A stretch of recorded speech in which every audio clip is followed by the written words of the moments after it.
पुंडलीकवरदा हरिविठ्ठल श्री ज्ञानदेव तुकाराम दत्तात्रेय जनार्दन स्वामी एकनाथ सद्गुरुनाथ महाराज की जय। माऊली ज्ञानेश्वर महाराज की जय। जगद्गुरु तुकाराम महाराज की जय। सब साधु संतन की जय। समर्थ आळकोजी महाराज की जय। तपोमूर्ती संत गाडगे महाराज की जय। राष्ट्रसंत तुकडोजी महाराज की जय। ऋषिवर्य घुसरकर महाराज की जय। ओम नमस्ते अद्वितीयाय त्रिगुणात्मस्वरूपिणे अनंत कोटि ब्रह्मांड नायकाय परात्मने आनंदमानंदकरः प्रसन्नं सत्यज्ञान स्वरूपं निजबोधयुक्तं योगीन्द्रमीड्यं भवरोगवैद्यं श्री सद्गुरुं नित्यं अहं नमामि। ज्ञानदेवं ज्ञानमूर्तिं साक्षात् प्रेमस्वरूपिणं नामदेवं दयामूर्तिं नाथं वन्दे पुनः पुनः। वैराग्यस्य परां मूर्तिं देहक्षेत्रनिवासिनं तुकारामं महाराष्ट्रे भक्तराज चतुष्टकं श्रीमञ्जुळावृन्मणिमाणिकेशं श्रीखञ्जरीशं जनहृन्निवेशं श्रीग्रामगीता जनकं प्रशान्तं सद्गुरु राष्ट्रसन्तं सततं नमामि। राष्ट्रसंत गिरोद्गीर्णं ग्रामकल्याणचिन्तनं दीनार्तकरुणापूर्ण ग्रामगीतामृतं महत् शास्त्रसिद्धान्तानुगतं गुरुवाक्येषु सम्मतं स्वानुभूति प्रमाणं च ग्रामगीतामृतं महत्। विदर्भी गर्जिली ज्यांची समन्वयी वाणी वाल्मिकी राष्ट्रसंत अनुचर महर्षी म्हणोनी अपुलिया कवन प्रवचने राष्ट्रधर्माशी कवितो ऐशा संतवरा गुरुवरा श्री घोसरकरा वंदितो। सद्गुरुनाथ महाराज की जय। छोटे न हो हम बुद्धि से हो विश्वमय से ईशमय हो प्रेममय और ज्ञानमय जगदेवमय जगदीशमय। हर इंद्रियों पर ताब कर हम वीर हो अति धीर हो उज्ज्वल रहे सरसे सदा निज धर्म रत खंबीर हो। सद्गुरुनाथ महाराज की जय। परम पूजनीय श्री गुरुदेव विश्व माऊली ज्ञानेश्वर महाराज, प्रचार रत्न संत नामदेव महाराज, नाथ बाबा आणि पंचम वेद निर्माते जगद्गुरु संत श्रेष्ठ तुकाराम महाराज, तपोमूर्ती संत गाडगे बाबा, राष्ट्रसंत तुकडोजी महाराज आदी करून सर्व संत वृंदांच्या पायाशी नतमस्तक होऊन तद्वत भगवतरूप श्रोतृगणाला साष्टांग प्रणिपात करून आज आपण या 28व्या प्रवचनाच्या संबंधानं चिंतन करण्याकरता सुरुवात करू। सद्भाविक सज्जन हो, आपण जवळजवळ 27 प्रवचन अशा पद्धतीचे केले आणि त्या 27व्या प्रवचनापर्यंत आपण पाहिलं की आपल्या बुद्धीचा विकास व्हावा, अर्थात छोटे न हो हम बुद्धी से। मग ती बुद्धी छोटे न हो तर मग ती कशी असली पाहिजे, तर ती बुद्धी हो विश्वमय से ईशमय। छोटे न हो हम बुद्धि से हो विश्वमय से ईशमय, आणि तो ईशमय होण्याकरिता हो प्रेममय और ज्ञानमय। आणि हा प्रेम आणि ज्ञान संपादित केल्यानंतर हो प्रेममय और ज्ञानमय जगदेवमय जगदीशमय, अर्थात जगदेव आणि जगदीशमय होऊन जायचं आहे। अर्थात मानवाचा बुद्धिविकास इतका व्हावा की त्या बुद्धिविकासाची परिसीमा जगदीशमय होऊन सर्व कार्य करत असताना सुद्धा त्या बोधावर आपण आरूढ झाल्यामुळे ज्ञानाग्नी सर्व कर्माणी भस्मसात कुरुते अर्जुन, अर्थात त्या ज्ञानाग्नीमध्ये सर्व कर्माचं, त्या ज्ञानाग्नीमध्ये सर्व कर्म दग्ध होऊन जावे आणि आपण भोगून सुद्धा अभोक्ता अशा पद्धतीचं आपण व्हावं. म्हणजे मानवी जीवनाचं उच्चतम ध्येय जर काही असेल तर हेच आहे. आणि म्हणून सज्जन हो, सा काष्ठा सा परागती, अर्थात हे प्रगतीचं शेवटचं टोक आपल्या जीवनामध्ये आपल्याला अनुभवता यावं. आणि पण हे अनुभवत असताना एक महत्वाची गोष्ट अशी आहे की ज्या जगदीशत्वाचा अनुभव आम्हाला घ्यायचा आहे, इतक्या उच्च दर्जावर जर आपल्याला जायचं आहे, अर्थात हे उच्च पद्धतीचं असलेलं जे काही एक पद आहे ते आपल्याला प्राप्त करून घ्यायचं आहे असं म्हणायला काही हरकत नाही. तर ते करत असताना इतकी उंची आपल्याला सहजरित्या गाठता येईल का, हा एक मोठा प्रश्न आहे. कारण जगदेवमय जगदीशमय जर व्हायचं आहे तर ते जगदीशमय सहज गतीने प्राप्त करता येईल का? जगदीशमय हे पद नाही करता येणार. कारण महाराजांनी त्याच्या संबंधात एका भजनामध्ये फार सुंदर अशा पद्धतीचा विषय मांडला की किती कठीण आहे. राष्ट्रसंत तुकडोजी महाराज म्हणतात कि ऊंचा मकान तेरा कैसी मजल चढ़ू मैं, आडी खडी है चौकी किस शस्त्र से लढू मैं. या सगळ्या अशक्य प्राय आणि कष्ट साध्य असलेल्या या मार्गाने जात असताना जे युद्ध आहे ते युद्ध आम्ही कोणत्या शस्त्राने लढायचं. कारण आडी खडी है चौकी की सशस्त्र से लढू मैं. कारण या ठिकाणी आमच्याकडे जे शस्त्र आहेत ते शस्त्र आहेत तप करण्याची, योग करण्याची, किंवा आणखीन ज्या काही आमच्याजवळ काही उपाययोजना आहेत त्या या ठिकाणी मात्र चालत नाही. कारण तप योग भी न चलता कुछ शाप दे हटाओ, नहीं आँख का गुजारा छुपा कहा दडू मैं. नाही बुद्धियों की सीमा, बुद्धीच्या माध्यमातून सुद्धा हे फक्त होता येईल, परंतु कुठंतरी गोत्यात आल्या वाचून राहणार नाही. बुद्धियों की सीमा इतनी मजल कटावे, किस पर सवार होकर आगे कदम बढ़ूं मैं. चारों तरफ बंदा है कमरा ऊंची जगह में, नहीं पवन ताव मारे लेहुत्ती को उडू मैं. अर्थात अशी चिंता आपल्या मनामध्ये उठणं स्वाभाविक आहे की जोग तप दान जप नाना व्रत मख नेम अशा पद्धतीचे जे काही साधनं असतील, जप तप जोग योग, ह्या सगळ्या ज्या काही साधना आहेत, या साधनांच्या माध्यमातून आपण जगदीशमय होऊ हे मात्र कठीण वाटते. कारण काम क्रोधाधिकांची जी चौकी आहे त्या ठिकाणी आपल्या इंद्रियांचा ताबा जो आहे हा आपल्या इंद्रियांचा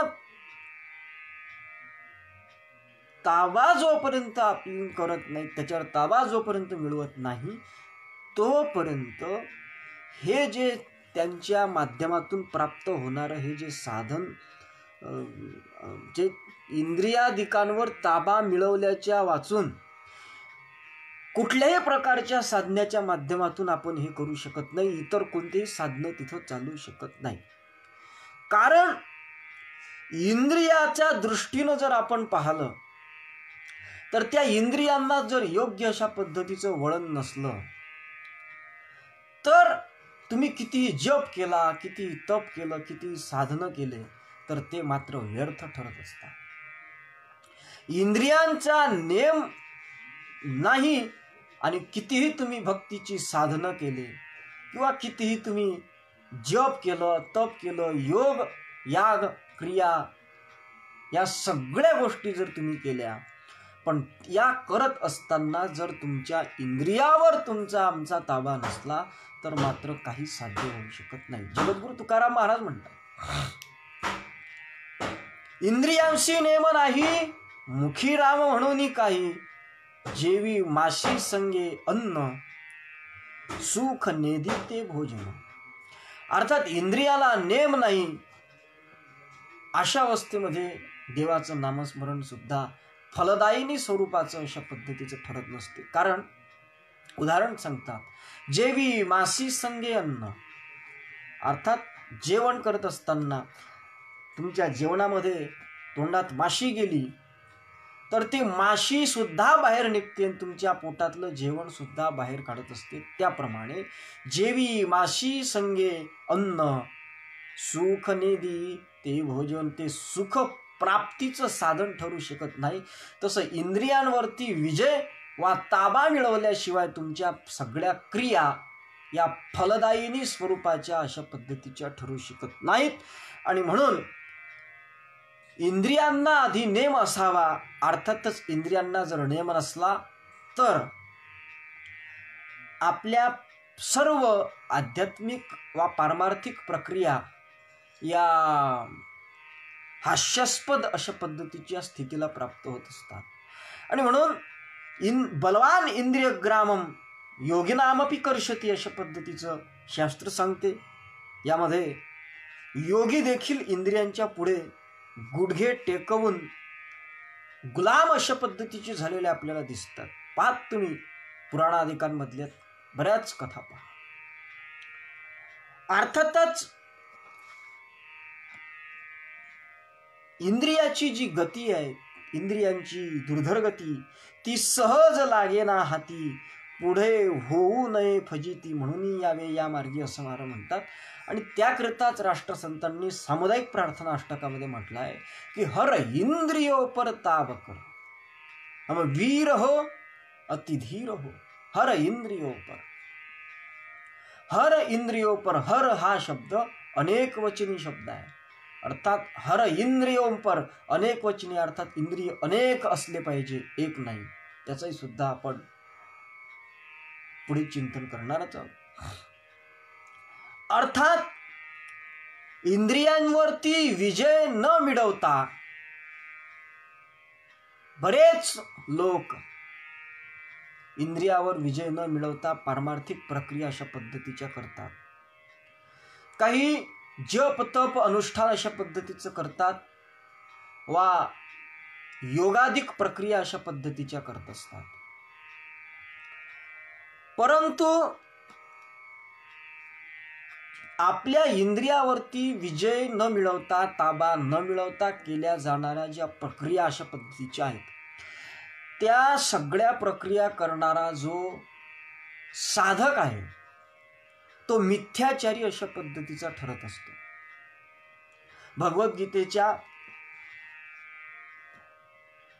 मला वाटते 3ऱ्या अध्यायात मधला श्लोक आहे बहुतेक, की कर्मेंद्रियाणि संयम्य य आस्ते मनसा स्मरन् इंद्रियार्थान विमूढात्मा मिथ्याचारस उच्यते. अर्थात ज्याच्या इंद्रियांना नेम अशा पद्धतीचा नाही तो मिथ्याचारी आहे. अर्थात इच्छिती संन्यासाचा मान, पत्नी घेऊन खांद्या. अर्थात इंद्रियाशी नेम नाही, इंद्रियांना त्याच्या नेम नाही, अशा पद्धतीचा जो काही आहे तो मिथ्याचारी आहे. ज्याला राष्ट्रसंतांनी ग्रामगीतेच्या 7व्या अध्यायामध्ये पढत मूर्ख अशा पद्धतीचं म्हटलं आहे. वाचा तुम्ही ग्रामगीतेच्या 7व्या अध्यायातल्या 99, 98, 99, 100, 101 अशा पद्धतीच्या ओळ्या. त्याच्यामध्ये पढत मूर्ख त्याला राष्ट्रसंत तुकडोजी महाराजांनी म्हटलं. कोणाला? जो मिथ्याचारी अशा पद्धतीचा, अर्थात इंद्रियांवरती ताबा न मिळवता या प्रक्रिया करण्याच्या दृष्टीनं प्रयत्नरत आहे तो. आणि म्हणून आम्हाला जर जगदीशमय व्हायचं आहे, आम्हाला जगदीशमय होण्यापर्यंत जर जायचं, मार्गोत्क्रमण करायचं, तर त्या मार्गामध्ये आड असलेले हे काम क्रोध सारे मार्गात आड येती आणि दंभ लोभ सत्ता करतील ही फजिती, नच भीक घालू त्याशी. त्याला भीक अशा पद्धतीची घालायची नाही आहे. आणि म्हणून इंद्रियाच्या दृष्टीनं आमच्या जीवनामध्ये नियमितता असली पाहिजे. ती जर नसली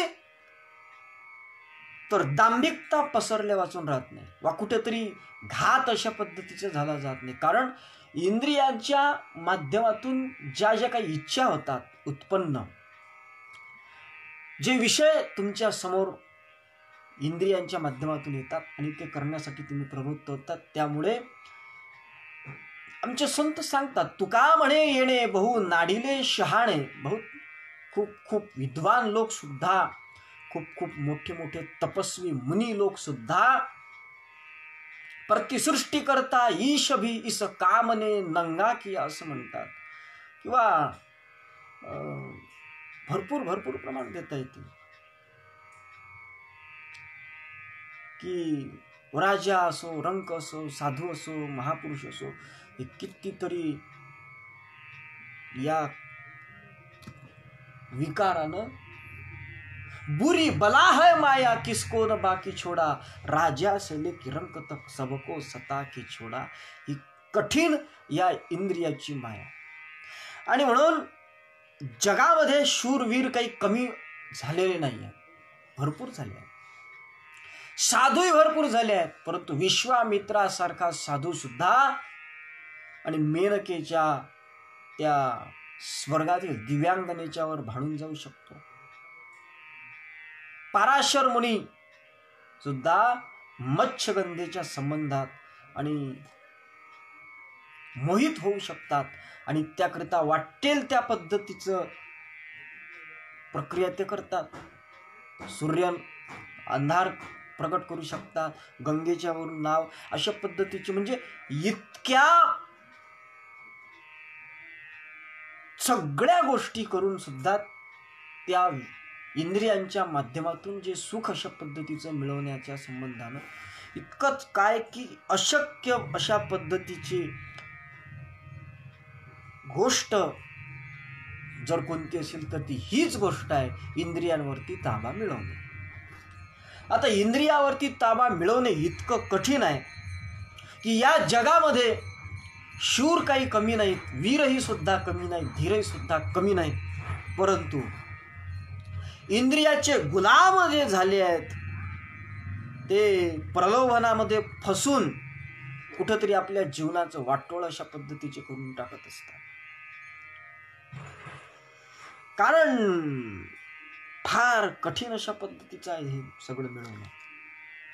एका ठिकाणी मी कुठेतरी वाचला होता एक दोहा, अतिशय सुंदर अशा पद्धतीचा तो दोहा आहे. त्या दोह्यामध्ये असं म्हटलंय की तित्तर पत्थर चुमत है उसको छोडे न काम, आणि त्याच्या विरुद्ध घी शक्कर खावत जो उसकी जाने राम. तित्तर नावाचा एक पक्षी आहे, तो तित्तर नावाचा जो पक्षी आहे त्याचं खाद्य जर काही असेल तर तो दगड खात असतो, आणि दगड खात असतो तो, त्याला कामावर अशा पद्धतीचा, इंद्रियांवर अशा पद्धतीचा विजय मिळवता येत नाही, इंद्रियावरती विजय मिळवता येत नाही त्या तितर पक्षाला, जो दगड अशा पद्धतीचा खातो.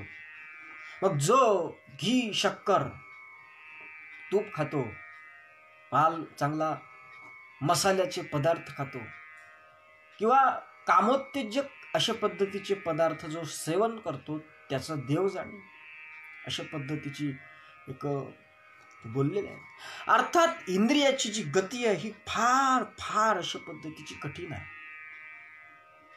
आणि म्हणून त्याच्यावरती ताबा मिळवणं फार कठीण आहे इंद्रियावरती. आणि म्हणून खरे शूर जर कदाचित कोणी असतील तर त्यांना शूर म्हणतात. योग वासिष्ठामध्ये शूराची व्याख्या अशा पद्धतीची भगवान रामचंद्राला वेद वसिष्ठ मुनी सांगतात, शूरास्त एवेह मनस्तरंग देहेंद्रिया बोधिमम तरंती. अर्थात इंद्रियांच्या सागरातून मनाचे तरंग पोहून जातील तेच खऱ्या अर्थानं शूरवीर अशा पद्धतीचे आहे. कारण किती कठीण असतं या इंद्रियांच्या विरुद्ध अशा पद्धतीचं जाणं, इंद्रियांना विषयापासून दूर करणं किती कठीण असतं. ज्ञानेश्वर महाराजांनी फार सुंदर अशा पद्धतीचं वर्णन केलं आहे.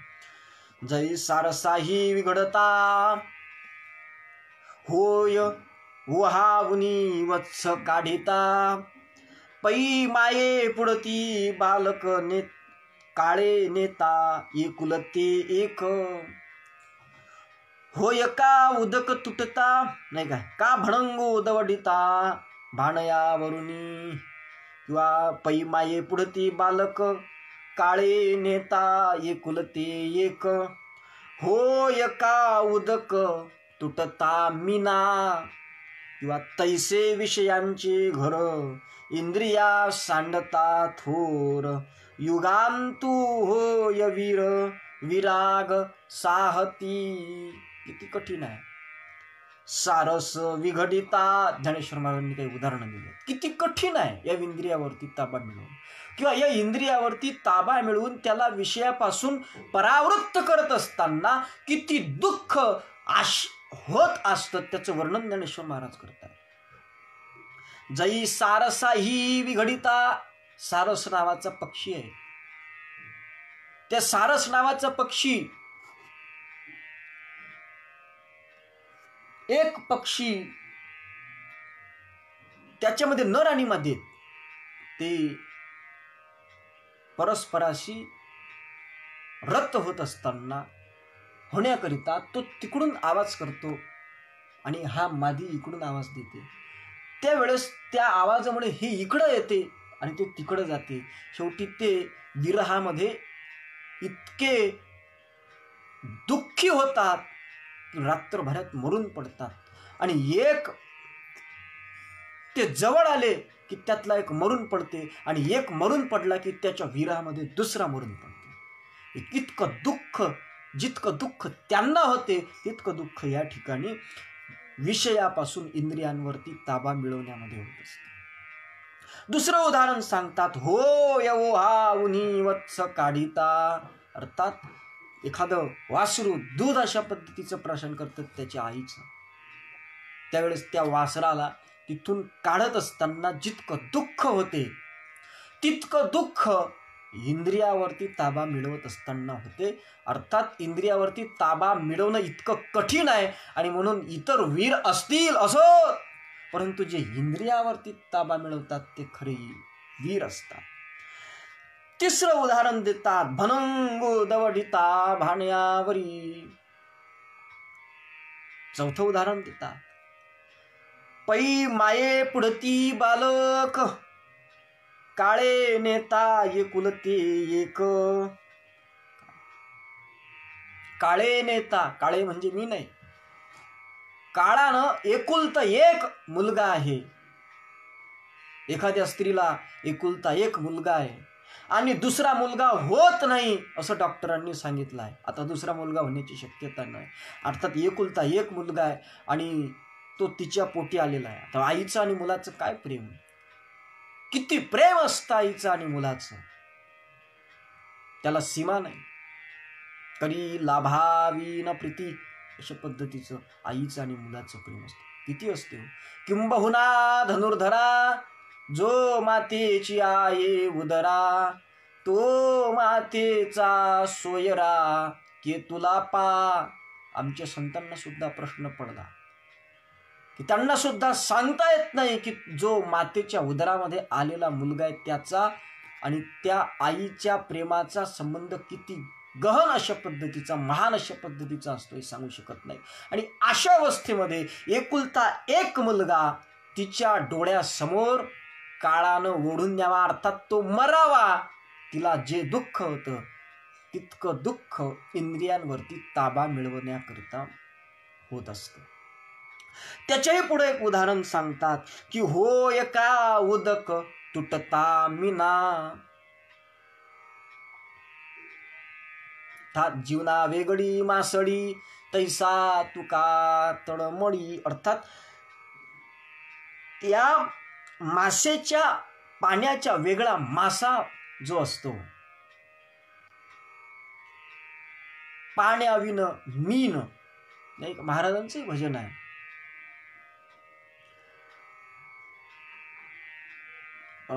जणू गाईस पाहता वत्स फिरे, तळपेनच पाणी मिळे राहण्या, त्या मासळीचा जणू प्राण हरे. राष्ट्रसंत तुकडोजी महाराजांचं भजन. त्या मासळीचा जणू प्राण हरे, तिला जर पाणी मिळालं नाही तर ती मरून सुद्धा जाऊ शकते. इतकं दुःख त्या मासळीला होत असते, तितकं दुःख इंद्रियांवरती ताबा मिळवण्याकरता होत असते.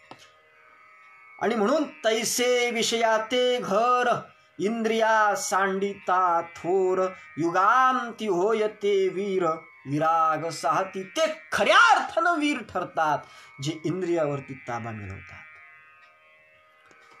ते खऱ्या अर्थानं वीर आहेत.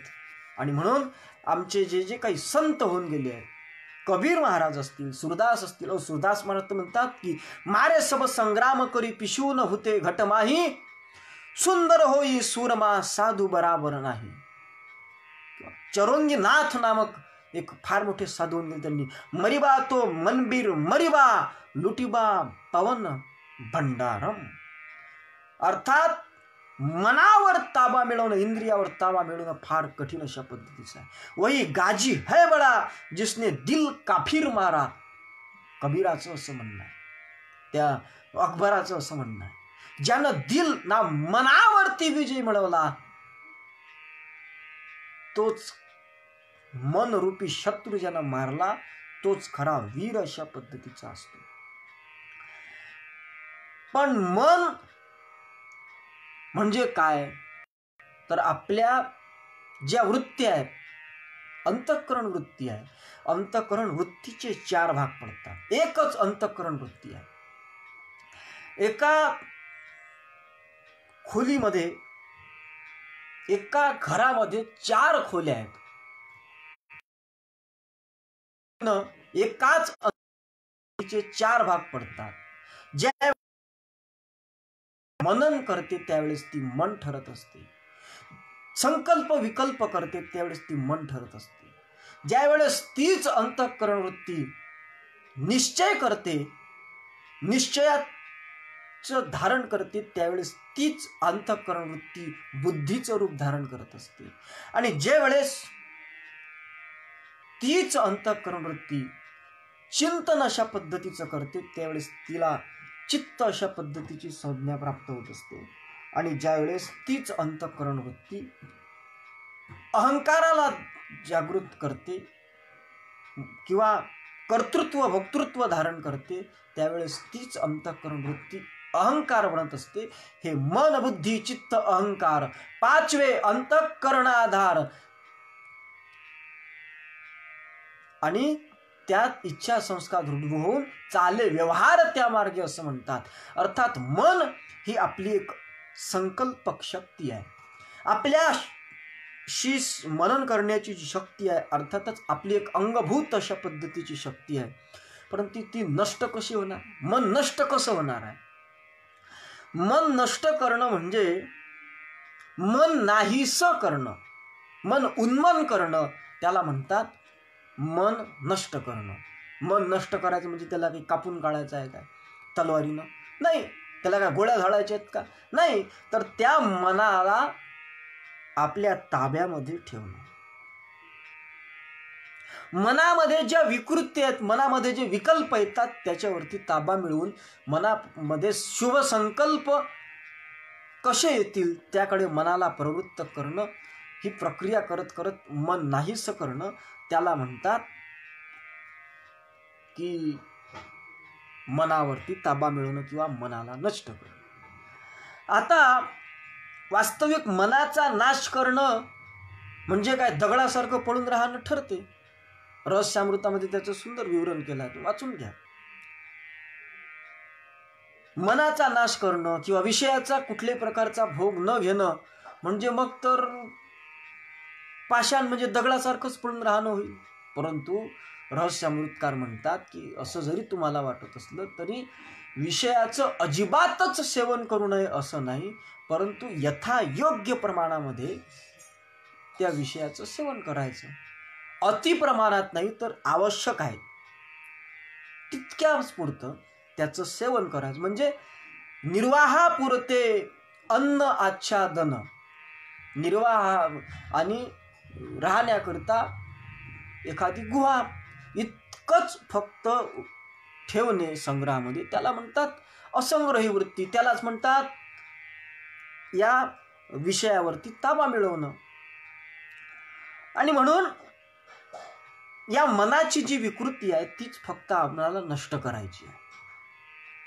कुसंकल्प, कुविचार यांच्यावरती आम्ही ताबा मिळवला म्हणजे दरिया सो सुरा नहीं, जिन देह करी चकचूर, मन को जीत खडा रहे, मैं बलहारी सूर.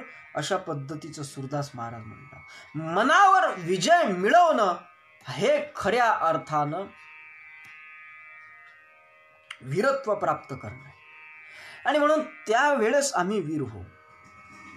कारण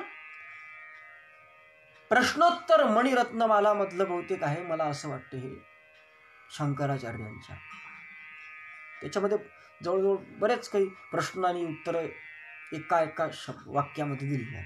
त्याच्यामध्ये त्यांनी विचारलंय क शूर हो, शूर कोणाला म्हणतात? त्यांनी उत्तर दिलं विजेंद्रितया. कोण? विजितेंद्रित्या, अर्थात जो इंद्रियावरती विजय मिळवतोय त्याला खऱ्या अर्थानं वीर, अर्थात इंद्रिय वृत्त्यांना जो जिंकणारा आहे. आणि धीर म्हणजे कोण?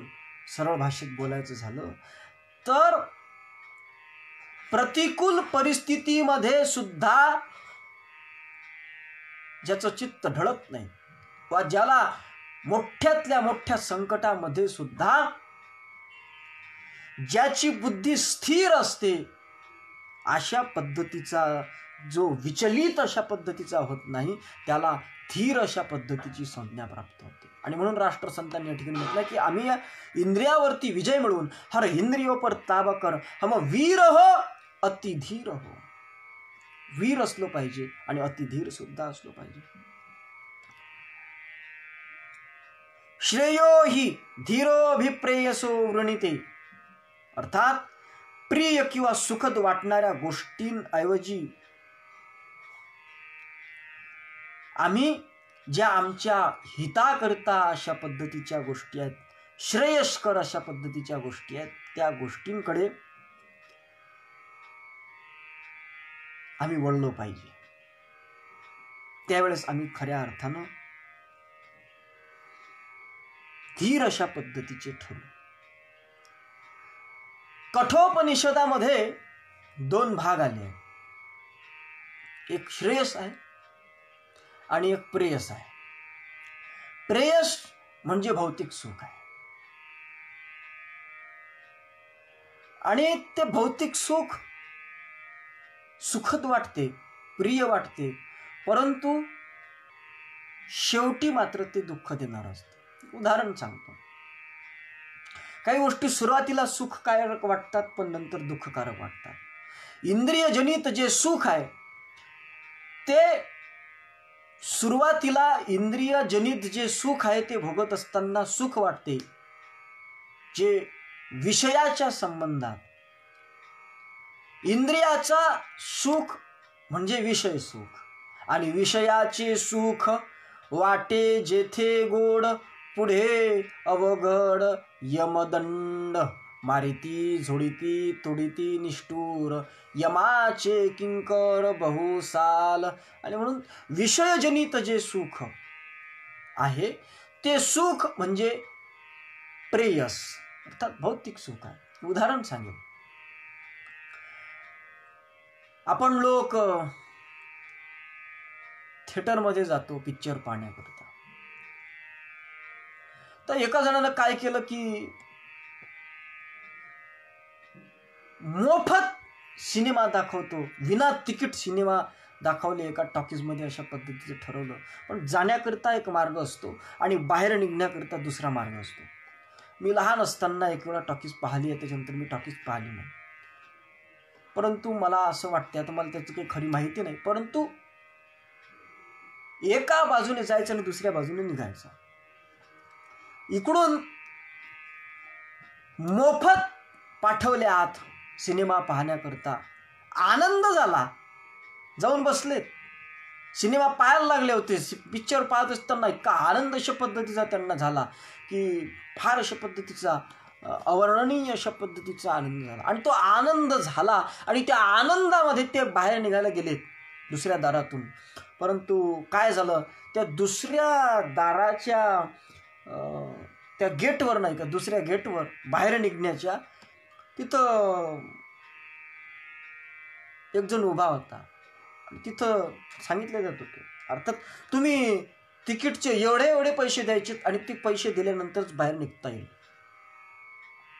आधी मोफत आहे असं समजलं, तर तिथं गेल्यानंतर आनंद वाटला, पण बाहेर निघत असताना मात्र दुःख अशा पद्धतीचं झालं. पण मधात मात्र आनंद वाटला. तो आनंद क्षणिक होता. अर्थात प्रेयस गोष्टीपासून मिळणारा जो आनंद आहे तो क्षणिक अशा पद्धतीचा असतो. आणि श्रेयस म्हणजे श्रेयस्कर जो आहे आमच्या मोक्षाच्या साधनाच्या संबंधानं जो काही प्राप्ती आहे, निरतिशय सुखाची प्राप्ती ज्याच्या माध्यमातून, त्याला श्रेयस सुख अशा पद्धतीचं म्हणतात. आणि ते श्रेयस प्राप्त करण्याकरिता जो आपल्या इंद्रियांवरती ताबा मिळवून त्या गोष्टी प्राप्त करण्यासाठी मार्गोत्क्रमण करतो, त्याला खऱ्या अर्थानं धीर अशा पद्धतीची संज्ञा प्राप्त होत असते. आणि म्हणून काम क्रोधोद्भवम वेगम जे आहेत त्यांना सहन करणारा जो आहे, म्हणजे ज्या गोष्टीचा मोह असतो त्या मोहावरती सुद्धा जो ताबा मिळवतो, अर्थात मोह जो आहे त्या मोहाचं हनन जो करतो तो खऱ्या अर्थानं धीर अशा पद्धतीचा ठरत असतो. अर्थात समदुःख सुखम धीरम, अर्थात ही सुख दुःख जी आहेत याच्यावरती ताबा मिळवण्याची जी प्रक्रिया आहे. राष्ट्रसंत तुकडोजी महाराजांनी या पद्धतीनं सुख दुःखावरती ताबा मिळवणारा जो धीर आहे त्या धीराला, अर्थात त्या धीराचं वर्णन करत असताना लहर की बरख्यामध्ये असं म्हटलं आहे कि नहीं दुख में उद्विग्न हो, नहीं सुख में सुख बानता, भय क्रोध से होके अलग, निवृत्तता दिल छानता. ऐसे विवेकी धीर को बिरलाद कह, जो बिरलाद कहा पे पाय है, पावे बडे ही भाग्य से, जो स्थित प्रज्ञ कहा है, त्याला स्थित प्रज्ञ म्हणतात. ज्यावेळेस याची पुष्टी करण्याकरता भगवद्गीतेतला एक विषय बोलतो मी.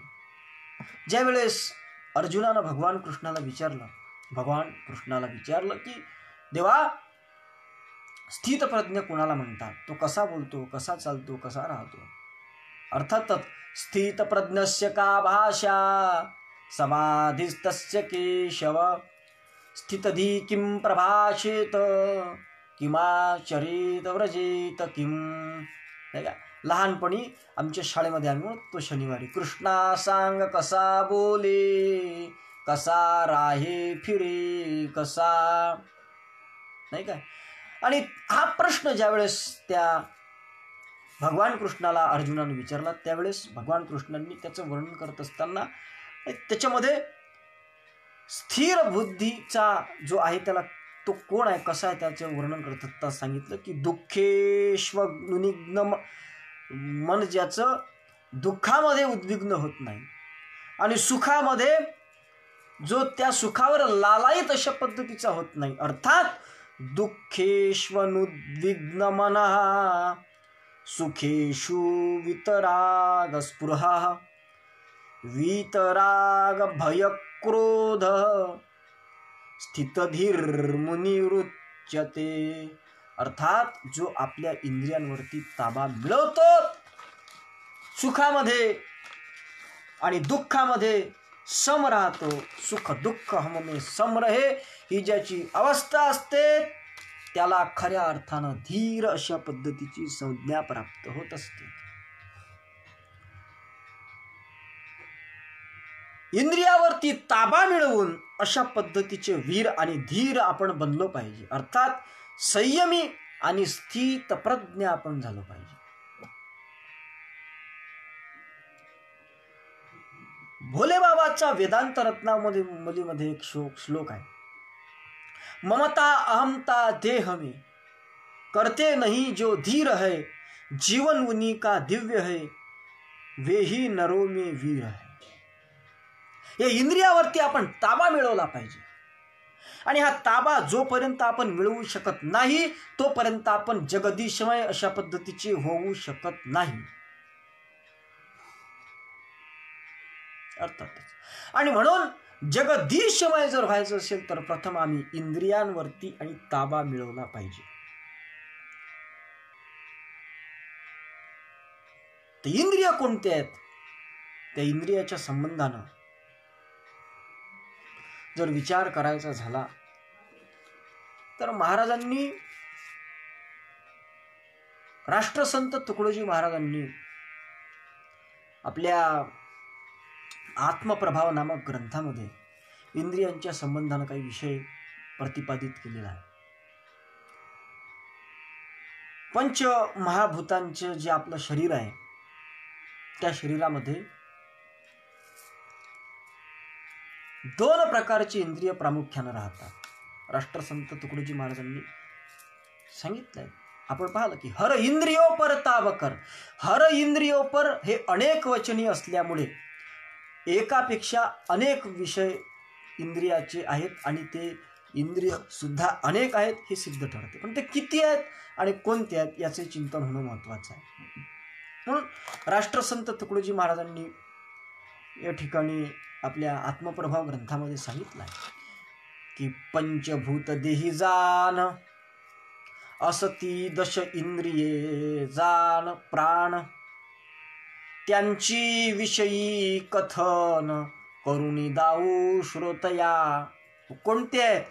तरी प्रथम त्वचा नेत्र रसना घ्राण तैसे श्रोत्र तयाशीच ज्ञानेंद्रिय सर्वत्र म्हणती ज्ञाते. अर्थात ज्ञानेश्वर महाराजांनी सुद्धा त्याचं सुंदर अशा पद्धतीचं वर्णन ज्ञानेश्वरांनी केलं आहे की तरी श्रवण नयन त्वचा घ्राण रसन ये जाणे ज्ञान करणे पाचे. अर्थात पाच इंद्रिय जे आपले आहेत त्यांना आणि ज्ञानेंद्रिय अशा पद्धतीचं म्हणतात. आपल्या शरीराचं जे व्यवहार चालतात ते व्यवहार चालण्याकरता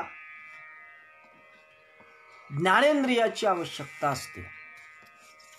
आणि ते ज्ञानेंद्रिय तुमच्या आमच्या प्रत्येकाच्या शरीरामध्ये आढळून येतात. तत्संबंधी महाराजांनी फार सुंदर अशा पद्धतीचा विषय आत्मप्रभावामध्ये मांडलेला आहे. महाराजांनी सुंदर अशा पद्धतीचं विवरण केलं आहे. प्रकृती निर्मित हे जे पंचमहाभूतात्मक आपलं शरीर आहे या शरीराचे व्यवहार योग्य रीतीने होण्याकरिता 10 इंद्रियांचा समूह झालेला आहे. एक देशेंद्रिय आणि अशा पद्धतीचं सुद्धा कुठं कुठं उल्लेख, अर्थात 11 इंद्रिय सांगितलेले. मनाचा त्याच्यामध्ये समावेश केला जातो.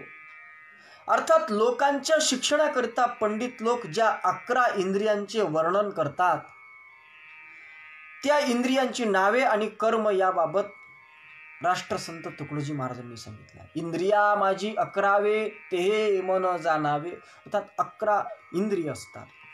तर त्यामध्ये राष्ट्रसंत तुकडोजी महाराजांनी सांगितलंय की तरी प्रथम त्वचा नेत्र रसना घराण तैसे श्रोत्र, तयाशीच ज्ञानेंद्रिय सर्वत्र म्हणती ज्ञाते. त्याला ज्ञानेंद्रिय अशा पद्धतीचं म्हणतात. आता त्याच्यामध्ये 5 इंद्रिय आहेत ज्ञानेंद्रियामध्ये. कोणते? एक प्रथम त्वचा, दुसरे डोळे, तिसरी जिव्हा नाम रसना, नाक आणि कान. हे सगळे ज्ञानेंद्रिय आहेत. श्रोत्र वाक् चक्षुषी जिव्हा नासिका चैव पंचमी अशा पद्धतीनं सुद्धा शास्त्रामध्ये त्यांचं वर्णन आहे. त्याला ज्ञानेंद्रिय असं म्हणतात. समर्थ रामदास स्वामींनी सुद्धा म्हटलंय की आता ज्ञान इंद्रिये पंचक, श्रोत्र त्वचा चक्षु जिव्हा नासिक ऐसी ये ज्ञानेंद्रिय अशा पद्धतीचं म्हणतात. अर्थात अंतःकरण इंद्रियांच्या द्वारा विषय घेण्याकरिता जी अंतःकरण वृत्ती फिरत असते त्या 5 द्वारांना ज्ञानेंद्रिय अशा पद्धतीची संज्ञा प्राप्त होत असते. आणि हे जे ज्ञानेंद्रिय आहे हे ज्ञानेंद्रिय त्याच्या माध्यमातून आपल्याला विषयाचं ज्ञान अशा पद्धतीचं होत असते. आता 5 ज्ञानेंद्रिय आहेत, तसेच 5 कर्मेंद्रिय सुद्धा आहेत. महाराजांनी फार सुंदर वर्णन केलं आहे. आता एक कर्मेंद्रिय कैसे झाले ती द्वितीय, कोण कोणे स्थानी सक्रिय राहती जाणपा. आणि म्हणून 5 कर्मेंद्रियाचं वर्णन महाराज करतात की वाचा हस्तपादाधिक, पायू आणि उपस्थ देख, ऐसे कर्मेंद्रिय पंचक, जाहले ते जाणपा. अर्थात ज्ञानेश्वर महाराजांनी सुद्धा त्याचं वर्णन केलं ज्ञानेश्वरमध्ये. मग वाचा आणि कर, चरण आणि अधोद्वार, वायू हे प्रकार 5 आणि का 5 प्रकार आहेत, ज्याला आम्ही कर्मेंद्रिय अशा पद्धतीची संज्ञा देतो. वाचा नाम वाणी, हात पाय, उपस्थ अर्थात शिश्न आणि गुदेंद्रिय अशा पद्धतीचे जे कर्मेंद्रिय आहेत ते कर्मेंद्रिय आहेत. आणि त्या कर्मेंद्रियाच्या माध्यमातून सुद्धा कार्य घडत असते. हे 10 इंद्रिय प्रामुख्याने तुमच्या आमच्या शरीरामध्ये आहे. आणि ज्ञानेश्वर महाराज सांगतात की इंद्रिया माझी 11, मन ते हे मी जाणावे, भूतान माझी स्वभावे, चेतना ते मी. अर्थात इंद्रियामध्ये 11व्या पद्धतीचं इंद्रिय जे आहे त्याला मन अशा पद्धतीची संज्ञा प्राप्त होत असते. असे जे 11 इंद्रिय आहेत त्या 11च्या 11ही इंद्रियांचा सुद्धा आपल्याला सूक्ष्म अशा पद्धतीचा थोडक्यात विचार करायचा आहे. आणि म्हणून त्या पद्धतीचा विचार करण्याकरिता पुढच्या प्रवचनामध्ये आपण ते चिंतन करणार आहोत की इंद्रियांवरती कशा पद्धतीनं विजय मिळवायचा. तुर्तास या ठिकाणी आपली वेळ संपत आहे आणि म्हणून आपल्याला प्रवचन थांबवावं लागेल. काही अडचणीमुळे आणि विशिष्ट कामामुळे मला थोडं बाहेर जायचं होतं, म्हणून मी आजचं हे जे प्रवचन आहे हे 9 ते 10 या वेळेमध्ये केलं. कदाचित बऱ्याच जे काही श्रोते आहेत आमचे रोज नित्यनेमानं पाहणारे त्यांना कदाचित या वेळेची माहिती मी दिली होती, परंतु ती मिळाली नसेल, त्याबद्दल मी दिलगिरी व्यक्त करतो. आणि उद्या काही अपरिहार्य कारणास्तव आपलं अष्टश्लोकी भागवतावरचं प्रवचन होणार नाही. परवापासून पूर्वरत 10 ते 11 याच वेळेमध्ये आपलं प्रवचन होणार आहे. आणि त्या पुढच्या प्रवचनामध्ये आपण हा दशेंद्रियांचा एक भाग जो आहे त्याचं चिंतन अशा पद्धतीचं करण्याचा प्रयत्न करणार आहोत. तुर्तास आजची सूचना देऊन या ठिकाणी आपण थांबणार आहोत. आजची सूचना अशी, आमचे परमस्नेही आणि राष्ट्रीय कीर्तनकार अभ्यासक आहेत चांगले, झिंगाबाई टाकळी येथील आमचे राष्ट्रीय कीर्तनकार मोहनदासजी चोरे यांचं राष्ट्रसंत तुकडोजी महाराज आणि त्यांच्या परिवर्तनवादी कार्याच्या संबंधानं चिंतन 1 तास होणार आहे, रात्री 8 ते 9 या वेळेमध्ये. त्याचं सुद्धा आपण सर्व सद्भाविक सज्जनांनी आणि लाभ घ्यावा अशा पद्धतीची विनंती करतो. आणि याच ठिकाणी माझ्या वाणीला विराम देऊन शांतीपाठाच्या माध्यमातून शांतीपाठाचे पुष्प गुरुदेवाच्या चरणी या प्रवचनाचे पुष्प अर्पण करूया. सर्वेत्र सुखी नः सन्तु, सर्वे सन्तु निरामयः, सर्वे भद्राणि पश्यन्तु, मा कश्चित् दुःखमाप्नुयात्. ओम शांति शांति शांति. सद्गुरुनाथ महाराज की जय. कुंडली कबरदा हरिविठ्ठल श्री ज्ञानदेव तुकाराम दत्तात्रेय जनार्दन स्वामी एकनाथ सद्गुरुनाथ महाराज की जय. माऊली ज्ञानेश्वर महाराज की जय. जगद्गुरु तुकाराम महाराज की जय. समर्थ अडकोजी महाराज की जय. तपमूर्ती संत गाडगे महाराज की जय. राष्ट्रसंत तुकडोजी महाराज की जय. ऋषिवर्य घुसरकर महाराज की जय. सब साधु संतन की जय. भारत माता की जय. जय गुरु.